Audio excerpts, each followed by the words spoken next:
Bonjour tout le monde, j'espère que vous allez bien. Je vais vous raconter mon expérience du Biking Man Aura 2022, donc qui s'est déroulé début août. Alors, tout d'abord, moi je suis arrivé le dimanche à Beaumont-les-Valences, donc là où se faisait le départ.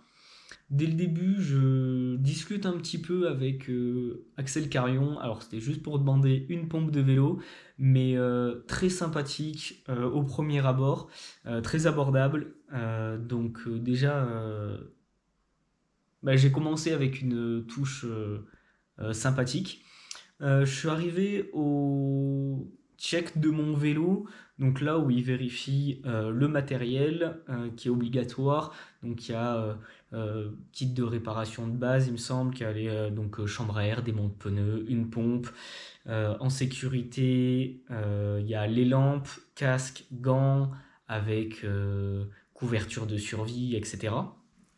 Ensuite, on va à la pesée de mon vélo et là, je me rends compte que le vélo est très lourd. De base, moi, j'ai un vélo qui est à 8,5 kg, donc c'est pas non plus un vélo très léger, mais voilà, c'est correct. Donc, je roule avec un Villiers GTR et je me retrouve du coup avec toutes les sacoches, avec un vélo à 16,5 kg et je n'avais pas la caméra dessus. Donc, ça faisait un beau vélo bien lourd. Je commence déjà un petit peu à réfléchir sur qu'est-ce que je pourrais enlever, qu'est-ce que je garde, puisque j'avais beaucoup de bouffe, pas mal d'affaires de rechange.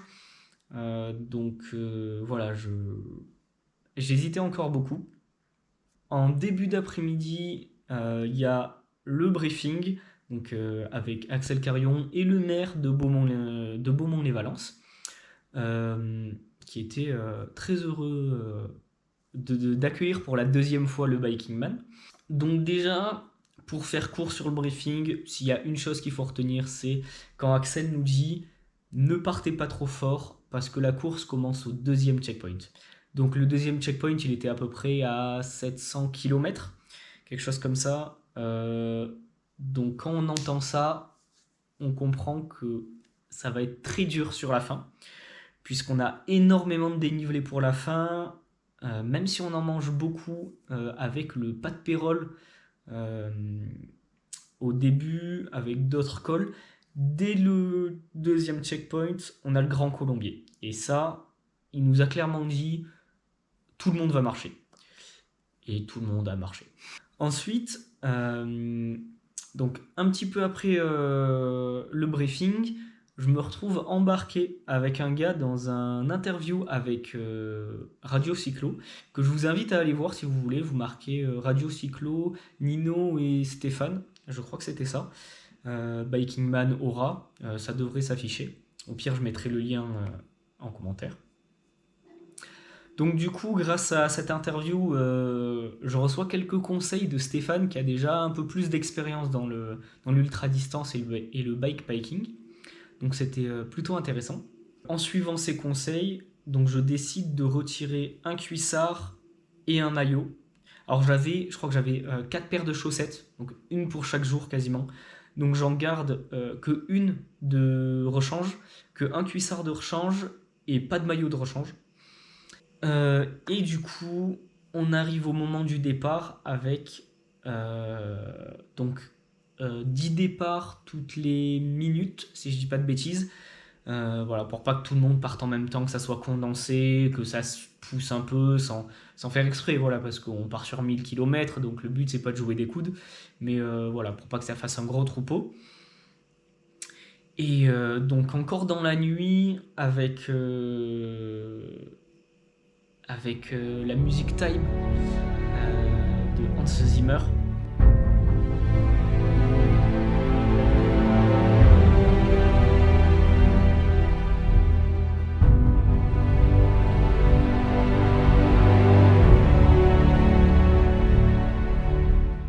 Du film Inception, qui donne une ambiance incroyable, vraiment une ambiance incroyable. Il y a une certaine pression, euh, on ressent cette pression, mais tout le monde est très calme. Donc voilà, c'est une ambiance très particulière, tout le monde est dans son truc. Voilà, C'est compliqué à expliquer, mais c'est une ambiance qui est très sympa. Donc moi je pars sur, je dirais, au milieu. Et du coup, on part dans la nuit. Donc dès le début, on avait donc 20 bornes de plat. Et quand ça commençait à monter, alors ça c'est dommage parce que je l'ai filmé, mais ça a rien donné à la caméra. Je voyais toutes les lumières rouges clignotantes des autres coureurs qui traçaient le chemin du col. Donc c'était très sympa, mais malheureusement, en pleine nuit à la caméra, on voit pas grand chose. Donc, au bout de 20 bornes, premier col assez costaud, mais il passe bien, c'est le premier, on est au frais, tout se passe bien, nickel. Donc là, je continue, je filme un petit peu après le deuxième col. Yo tout le monde, on vient de faire les 45 premiers kilomètres avec déjà 2 bons cols, surtout un très bon col. Et là on continue à monter, ça va beaucoup monter. Ça nous a déjà donné un très bon avant-goût de ce qui va suivre en termes de difficulté et de dénivelé. Parce que là on est à 700 mètres et d'altitude, et ça va pas redescendre pendant au moins 270 km, il me semble bien. Donc ça va piquer fort, mais tout se passe bien. Il fait frais quand même, on n'a que 15, il est 8h moins le quart. Donc dans la nuit ça va piquer. Donc si je peux sortir de l'altitude avant la nuit, je pense que ça peut être bien. Après je vais quand même faire en sorte de pas me cramer, parce que c'est pas le but. Voilà. Sinon tout se passe nickel, on continue à pédaler. Et voilà. Donc les 100 premières bornes se font très bien, sans souci. Dès que j'arrive sur 150-200 bornes, c'est là où je sors de ma zone de confort. Donc c'est là où ça devient, on va dire, plus compliqué. C'est là où on sent les cuisses qui commencent à brûler parce qu'on n'a pas l'habitude, parce qu'on n'est pas encore... on est en train de passer un cap, mais il n'est pas encore passé et ce passage est assez compliqué. Donc au début, c'est pour ça que j'ai pas mal d'arrêts, je trouve, avec des petits arrêts ravito dans des petits magasins, tout ça. Et du coup, je me retrouve dans un col avec un petit coup de fatigue et j'arrive à rattraper du coup Ludo. Ludo avec qui je vais faire toute la course. À partir du moment où on s'est retrouvé, on s'est quasiment plus quitté, voilà, très peu. Et du coup, ça va fortement m'aider parce que comme je suis dans cette sortie de zone de confort, c'est assez compliqué, comme je l'ai dit. Et du coup, ça m'aide énormément. On fait quelques calls ensemble. On a pu prendre quelques photos. Et aussi, on se fait doubler par Valentina, avec qui on va rouler par la suite. Donc, après avoir fait 2 calls avec Ludo, on descend. Moi, je décide de m'arrêter. Ludo continue. J'ai un petit coup de mou. Je suis un peu fatigué, donc je m'arrête pour faire une petite sieste de 20 minutes. Et là, il y a mon père et mon frère qui me retrouvent à moto avec le père de ma meilleure amie. Et du coup, ça me permet Enfin, ils filment un petit peu. Ça me permet d'avoir quelques petites images. Ils arrivent vraiment au moment où j'allais repartir. Donc voilà, après je repars, rien de particulier, jusqu'à arriver milieu d'après-midi où je commence à fatiguer, je commence à avoir faim. Je trouve rien à manger parce qu'on est lundi, qu'il y a beaucoup de choses de fermées. Donc j'avais redoublé Valentina qui me retrouve et par chance elle avait, ce que je ferais pour les autres courses, elle avait noté tous les magasins qu'il y avait sur la trace et le nom des villages. Et elle avait noté un magasin forcément qui était fermé puisqu'on était lundi. Donc on continue ensemble. On arrive à un village, enfin une ville, où je retrouve Ludo. On mange un bout ensemble avec Valentina et Ludo et on repart. Donc là tout va bien, on a bien récupéré. Donc on repart. Avec Ludo on part devant. Et on va croiser la route de Max, qui est un Allemand. Et on va rouler du coup jusqu'au CP1 ensemble, en faisant une petite pause au resto. Donc on s'arrête au kilomètre 210, là où Valentina va s'arrêter pour dormir parce qu'elle avait un hôtel. Et avec Ludo et Max, on repart pour raccrocher le CP1. On avait pour objectif avant minuit. Puisqu'il était au kilomètre 270, donc ce qui faisait une grosse journée. On arrive au CP1 et là, le gîte est complet. Il n'y a plus de place, que ça soit dans les matelas qui sont proposés par l'organisation ou les chambres dans le gîte, même avec tous les lits d'appoint qu'ils avaient mis. Donc je me retrouve à dormir sur un petit canapé, vraiment tout petit, en bois, pas confortable.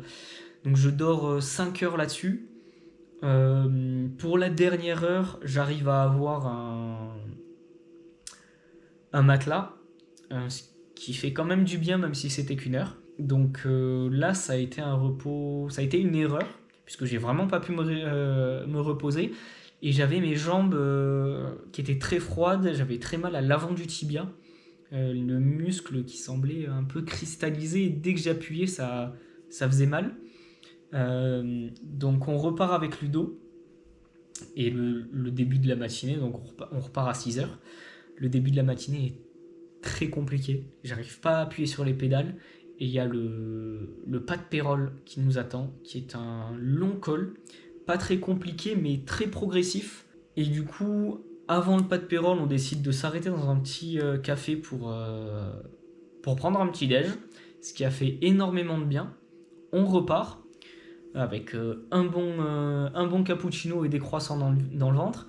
On part pour faire le pas de Pérol, qui se passe plutôt bien. Je décide de prendre un petit peu d'avance parce que j'ai besoin d'une certaine cadence pour pas me cramer. Donc du coup, j'attends Ludo en haut qui arrive quelques minutes après moi. Parce qu'on avait quand même à la fin 1 ou 2 kilomètres à 9%, donc ça piquait bien. On arrive en haut, on prend un petit truc à boire, c'était pas fou puisque c'était très touristique. On fait la descente qui est très raide, plus fatigante qu'autre chose, surtout le début. On continue à pédaler et après le pas de Pérol, en arrivant en bas, on a un petit col, 9% quasiment constant sur 3-4 km, j'ai envie de dire, je me souviens plus exactement. Premier endroit où je pose les pieds, où je marche pour finir le col. En haut, pareil, petit resto où on s'arrête encore une fois pour vraiment manger. Donc là, moi, j'étais pas forcément top, j'avais mal aux fesses, j'avais mal aux genoux. Ça a été une journée très compliquée, on décide de continuer. Là où il y a la voiture média, donc on croise la voiture média qui fait quelques photos.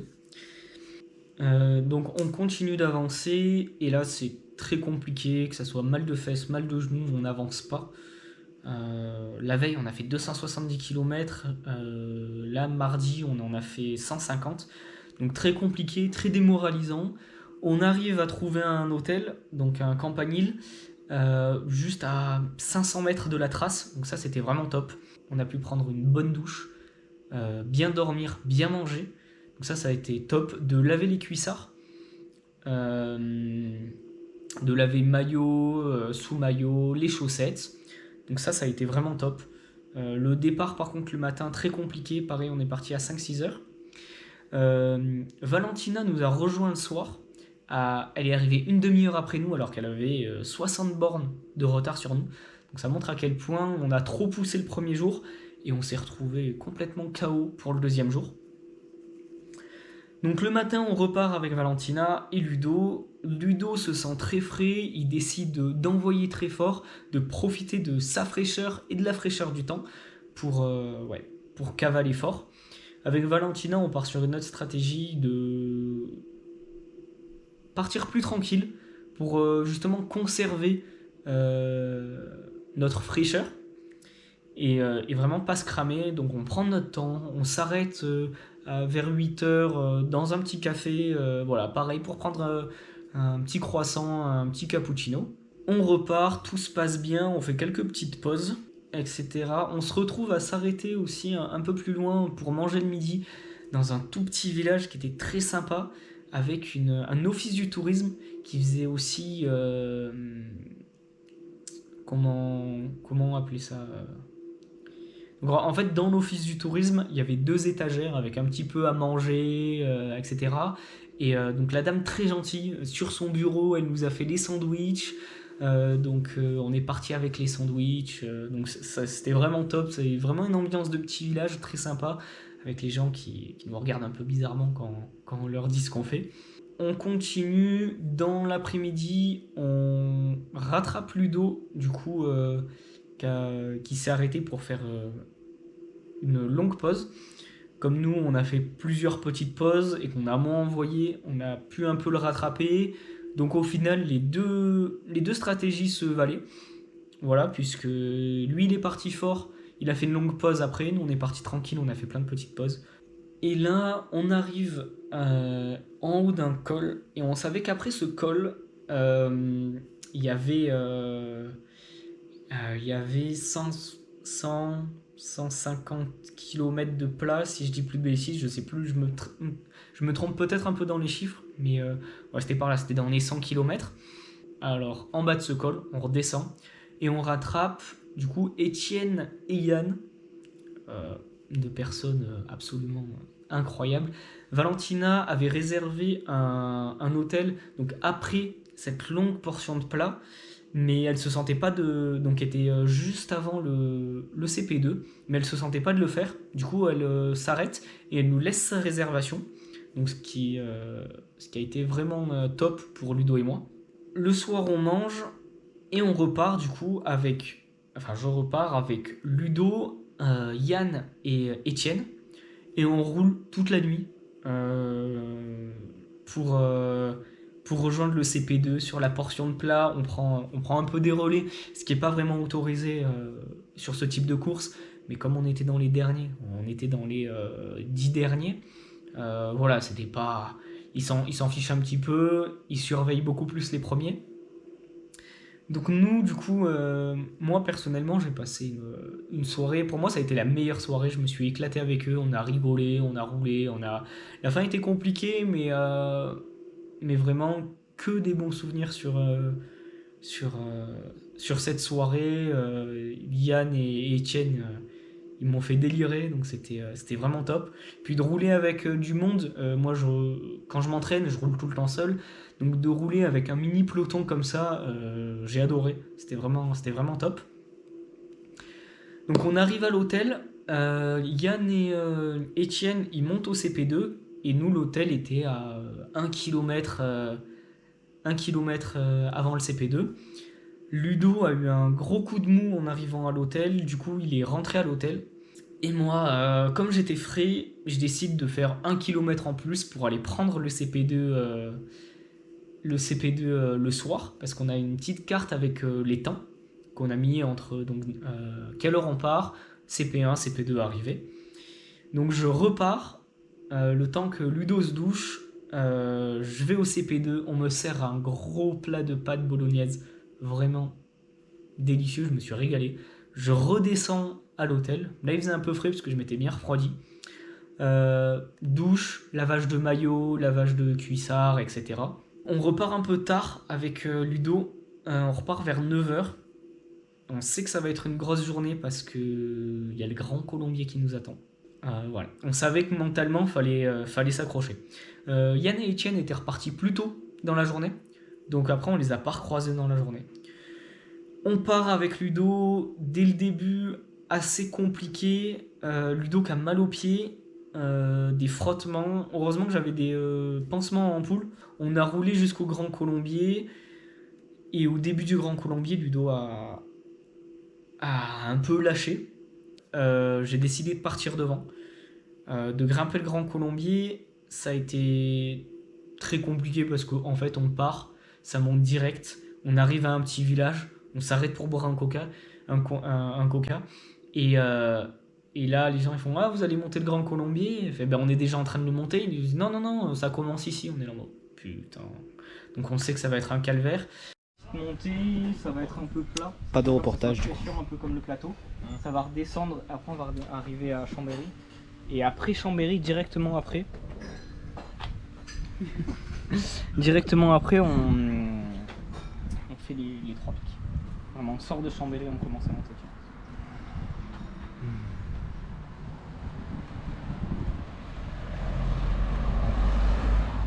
J'ai rejoint un duo avec qui j'ai grimpé le Grand Colombier à pied, vraiment à pied. Là, j'avais bien fait de prendre... j'avais acheté des petites chaussures d'eau. Donc du coup, quand je marchais, j'ai mis les chaussures d'eau. Ça m'a bien été utile.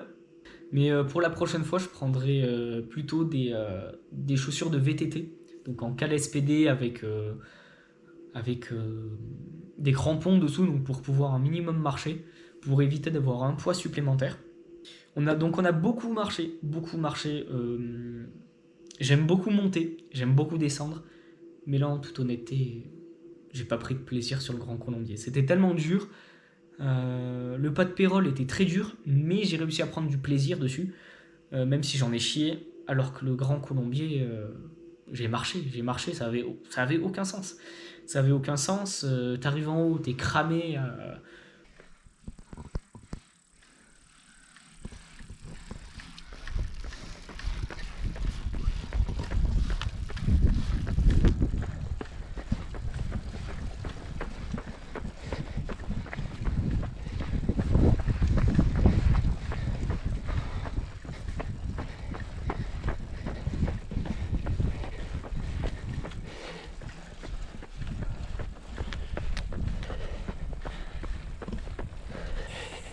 Le prix. Putain. Ah, c'est n'importe quoi.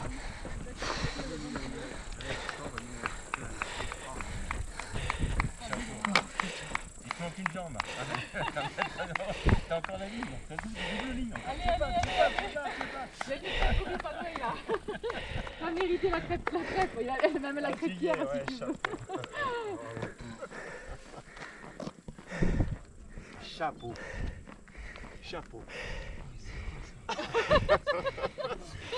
Ah, celui-là, tu l'appelles comment? Tu l'appelles putain de caillou? Celui-là, tu l'appelles comment? Chier dessus à cet enfoiré.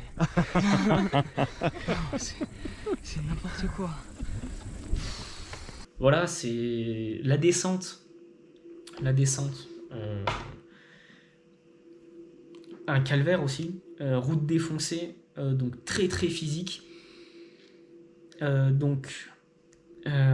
Pour revenir au sommet du Grand Colombier, Ludo nous a rejoint en haut du Grand Colombier, donc moi j'étais très content. J'étais très content de le revoir un petit peu plus en forme, parce que je me demandais s'il allait réussir à tenir, si ça allait pas être l'abandon. C'est pour ça que j'ai voulu partir devant, parce que si c'était l'abandon, moi ça m'aurait foutu un très gros coup au moral. Mais j'ai été très content de le revoir en haut du Grand Colombier. Comme je l'ai dit, donc descente très compliquée. J'avais mon support de GPS donc, qui était fixé à la potence, donc sur les 2 vis du bas, où j'avais lampe et au-dessus GPS. Et en fait, avec les vibrations, il a cassé, il s'est fissuré, il tremblait dans tous les sens. Donc j'ai déjà enlevé ma lampe pour enlever du poids, et du coup j'ai foutu du scotch de partout. J'ai réparé Riesland et scotch. Je dois avoir une photo, si je la retrouve, je vous la mettrai. Donc en bas du Grand Colombier, on savait qu'on avait un hôtel à Chambéry. Donc il restait quand même un col entre le Grand Colombier et Chambéry. Donc on part, on roule assez bien, on fait le col. Pareil, là je pars un petit peu devant. J'arrive au niveau de Chambéry, piste cyclable, des croisements, ça passait sous des tunnels, il commençait à faire nuit. J'étais un peu perdu, je commençais à avoir une petite fringale. Donc là, il y a Ludo qui m'a rattrapé. On est arrivé à Chambéry ensemble. Il y avait des travaux, pas mal de travaux, donc ça a été très compliqué de trouver l'hôtel. J'avais une très grosse fringale. Donc là, pour moi, ça a été la journée. Ça aurait pu être l'abandon. Ça aurait pu être l'abandon. Mais ça l'a fait à l'hôtel. Ils nous avaient préparé des plats juste à faire réchauffer au micro-ondes. Donc j'ai bien mangé. On s'endort avec le ventre plein.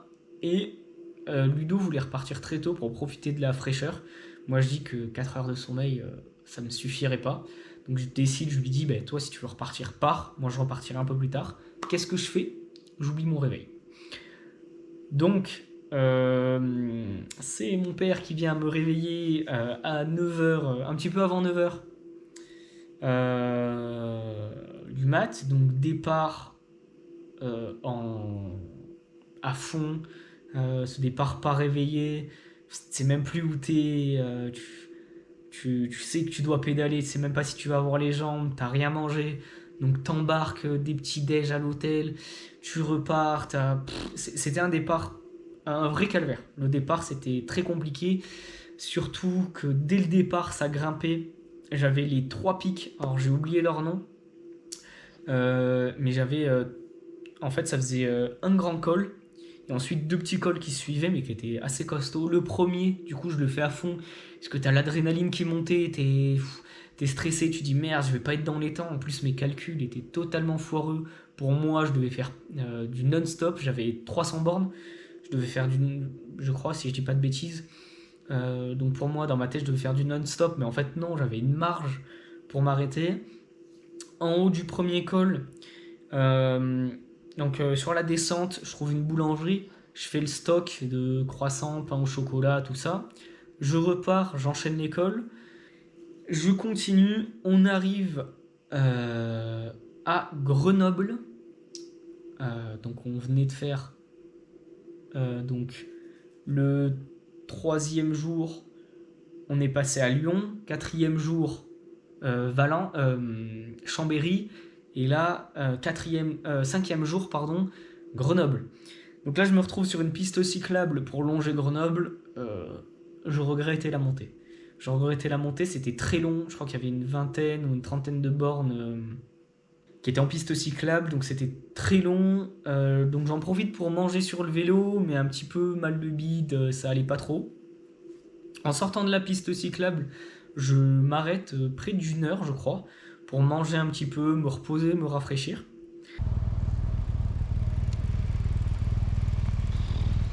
Finalement, c'est pas si mal que ça la montagne. C'est assez long les lignes droites. Bah là, t'as fini.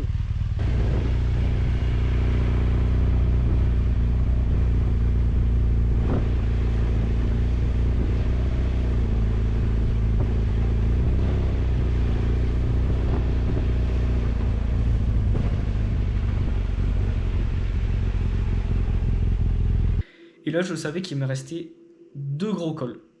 Donc, le premier, j'y suis vraiment allé tranquille. Il était dur, mais il est bien passé. J'avais passé une bonne nuit, donc beaucoup de dénivelé. Mais la journée est passée très très bien. Donc je monte. Je m'arrête, il y avait petite maison qui faisait bar à mi-chemin du premier col. Je m'arrête pour prendre un petit coca, tranquillou. Je repars, je fais la descente et ensuite je me retrouve du coup dans le Vercors à faire le dernier col qui a été assez compliqué. Je repasse à Saint-Jean-en-Royan, là où s'est faite l'arrivée du 500 km, de la Race Across France 500 km. Donc voilà, et émotionnellement, ça fait un petit quelque chose de revoir l'arrivée, de passer dans l'autre sens. Donc c'était une route que je connaissais mais que j'avais fait en descente. Donc paysage très beau, malheureusement que j'ai fait de nuit. Et sur la descente, ça a été compliqué, je commençais à fatiguer. Je savais que qu'il pouvait y avoir des animaux. Il y en a eu, j'ai croisé une biche avec 3 petits. Donc j'ai pu anticiper, je les avais vus de loin, c'était sur une ligne droite. donc j'avais vraiment pu ralentir. Donc je descends, et en arrivant en bas de la descente, j'étais vraiment fatigué. Je décide de prendre 2 gels de caféine. J'avais rien dans le ventre, mais je fais 2 gels de caféine pour me rebooster. Ça m'a vraiment boosté. J'arrive à finir. C'était compliqué. Et puis j'arrive du coup à 1h15, si je dis pas de bêtises, 1h20, quelque chose comme ça. Et là, toute l'émotion qui sort.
C'est fait.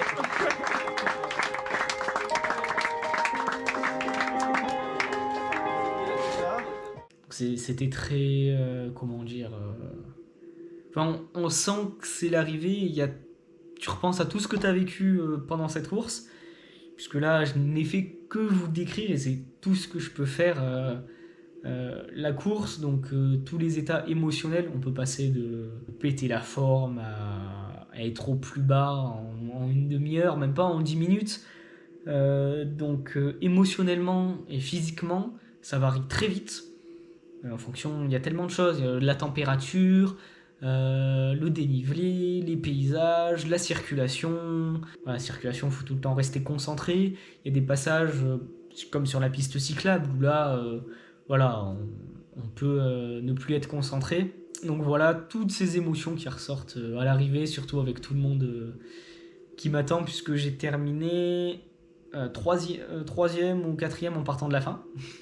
Donc déjà j'ai terminé, je suis très content, très bon accueil, toutes les personnes, donc les Race Angels qui sont là pour surveiller que tout se passe bien sur la course, étaient là. Donc vraiment top, vraiment top niveau organisation du début à la fin. Alors, si je devais conclure sur cette course, rapidement, je dirais que déjà c'est une énorme découverte de soi. Rien à voir avec la 500, puisque sur la 500, on n'a pas de temps de repos. Même si sur 36 heures, je m'étais arrêté 6 heures pour mauvaise gestion. C'était plus pour ça que je m'étais arrêté. Sur une 1000, même si ça reste très dur, on a plus la possibilité de profiter. Voilà, on peut le faire en mode course et jamais s'arrêter comme les premiers le font et ils finissent en 2 jours. Ou un peu plus profiter comme moi je l'ai fait, mais aussi parce que j'avais pas forcément les compétences et les connaissances pour aller beaucoup plus vite.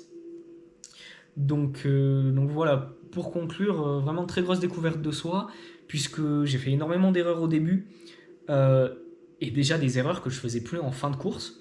Donc j'ai eu de la chance que ça n'a pas été des erreurs éliminatoires, mais voilà, j'ai vraiment pu apprendre tout au long de la course, et apprendre des autres, faire énormément de rencontres, que ce soit avec les commerçants, les personnes de la course.